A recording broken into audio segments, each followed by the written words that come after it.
about the Emerging Markets Institute, how the world has changed and how now we hear much more about emerging markets. And these are the reports that we have published. We have published a total of 7 reports. Last year, the 8th one. And this year, we are about to finish the 9th one that will be launched in November. So the last 10 years have changed, as I said, in emerging markets. We had a tremendous optimism for since the turn of the millennium, since the year 2000. The optimism was in part because of the rise of China. China was very committed to investing in other emerging markets, and China has become a very important investor in Africa, Latin America, and of course, mainly in Southeast Asia and in Asia in general. So in 2006, we launched the first report, and we were talking in a very optimistic way, the China surge that was happening for the previous 10 years, but we saw it in the mainly around that time.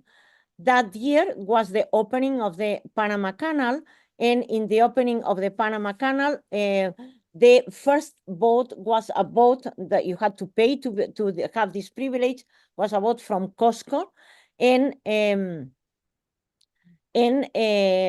so there was the South-South investments, South success. And the 2023 report was on risks and realignments. So was geopolitical risks and realignments that are happening everywhere. We have had the enlargement of the BRICS. We have had the enlargements of the New Development Bank, that is the Bank of the BRICS. So what is happening? What is happening? Number one, this blurring line between profits and purpose. For many years, we taught in the business school saying the most important goal of companies was to increase shareholder value. However, how can you balance stakeholders and shareholders, and how you balance your values and your views for the long term, for your country, for the development of the people, and the shareholder value? Then also we see a blurring line between global and local commitment. It's very important that we are asking companies also to help the development of their own country. And the case of the US is clear, the country that was more market-driven. So we have, in 2022, was launched the Inflation Reduction Act that was supposed to help the infrastructure of the country that needs a lot of investment, and also the green technology transition. Another very important law was the CHIPS Act, so semiconductor manufacturing, that is now the winners are TSMC.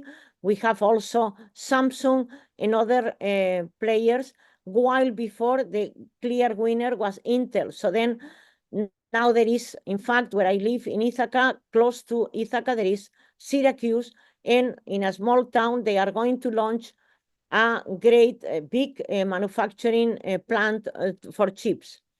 And in Europe also, in 2023, following these initiatives in the US, we had the European Chips Act regulation with the same goal to bring chips manufacturing to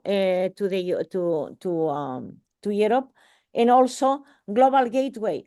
So supporting European investments in Africa and Latin America and other emerging markets. Europe was very prominent in many parts of the world and had lost a lot of that prominence. Then in emerging markets also what was happening, number one, the Ukrainian war. What happened is that from investments, from attracting foreign direct investment to divestments, that was very hard for many companies all over the world that were obliged to divest from Russia. And even in China, what has been a great change, saying now we need to have harmonious growth. So the idea is the government is saying, no, you don't need to combine profits with broad society interest. The global value chains, of course, have changed from efficiency to resilience, from outsourcing to friendshoring to ally shoring.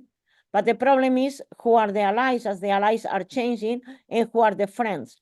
And we see three clear countries that are winning: Vietnam and Mexico, where a lot of the investments are moving because Mexico has the USMCA agreement with the US, and Vietnam is a country that trades with all over the world.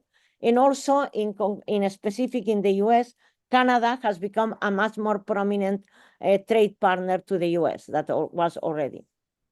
And then how business leaders need to adjust to this new reality, making dynamic decisions, experimenting new approaches, reflecting and adjusting. And I think for us IB scholars, and I've been saying that in a number of conferences, we have to rethink our frameworks, our dogmas, our economic theories. Globalization is questioned because of geopolitics and society. And then a day of reflection we need with scholars from different fields, a need for more multidisciplinary approach. Ethics are much more important than before. That was considered like a second thought, and now ethics have to be much more prominent. And then that's what I just said. And then another thing that is very important is that the rise of Chinese companies that is changing completely how we see the world. We have what we call 2054 billionaire companies from China. So many companies, China playing a very important role everywhere in the world, in the Middle East, in Egypt, one of the most important investors in Egypt and many other parts of the world. And these companies are leading still this globalization that is South-South. We see also companies from the US, but less billionaire companies from the US than from China. However, we shouldn't dismiss the US and the US companies as being very important players in the world. Yesterday, Global released the Global 500 ranking of this country. And this year, for the first time in the last 4 years, we have more companies from the US. So US companies are extremely strong, and the last year are growing again. So we are monitoring this thing that we are, these rankings that we are putting here in the report.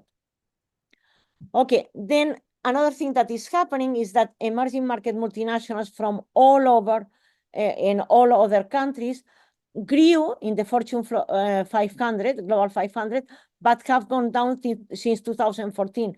And we need more reflection of why it's happening.